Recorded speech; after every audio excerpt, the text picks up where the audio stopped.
Nyala had been on the road for days, exhausted but determined. Childhood memories flooded back as she walked the dusty paths of her village. But something was off. The air felt heavy, as if nature itself sensed a looming disaster. As she neared the village square, her eyes locked onto the sacred tree. This tree had stood at the heart of the village for centuries, its roots deep in the earth and its branches reaching for the sky. Now, its once vibrant green leaves were a sickly yellow and many had fallen to the ground. The villagers saw this as a sign of nature's anger. The villagers surrounded Nyala, their eyes filled with fear and hope. They knew of her deep connection with nature and her spiritual powers. She could feel the weight of their expectations and knew she had to save the sacred tree.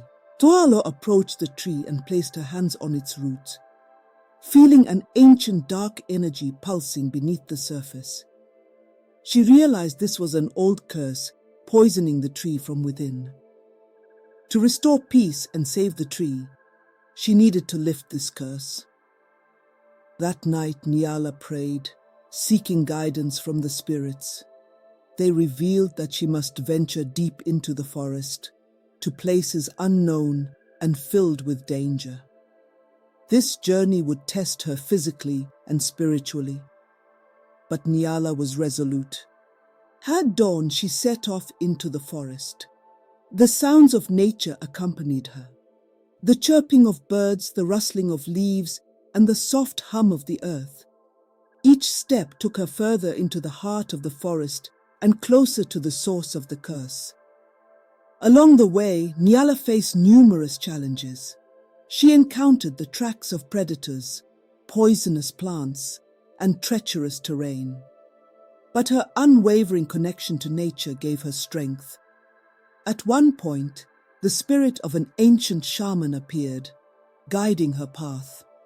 Finally, Nyala reached the heart of the forest, standing before the entrance of a massive cave.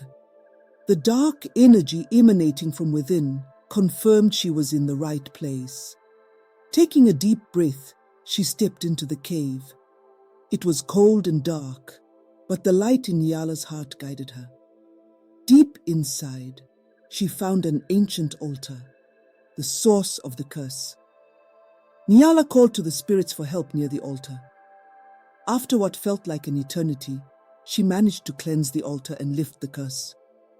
As she emerged from the cave, she felt a shift in the forest's energy. The trees were more vibrant, the birds sang more joyfully, and the wind blew more gently. When she returned to the village, the sacred tree was already showing signs of revival, its leaves turning green and its branches strengthening. The villagers greeted Nyala with joy and gratitude. Thanks to her bravery and determination, the sacred tree had been saved. Nyala had reaffirmed her belief in the power of nature and the guidance of the spirits. This was just the beginning, though. Her adventure in the forest had brought new responsibilities, and she knew greater challenges lay ahead.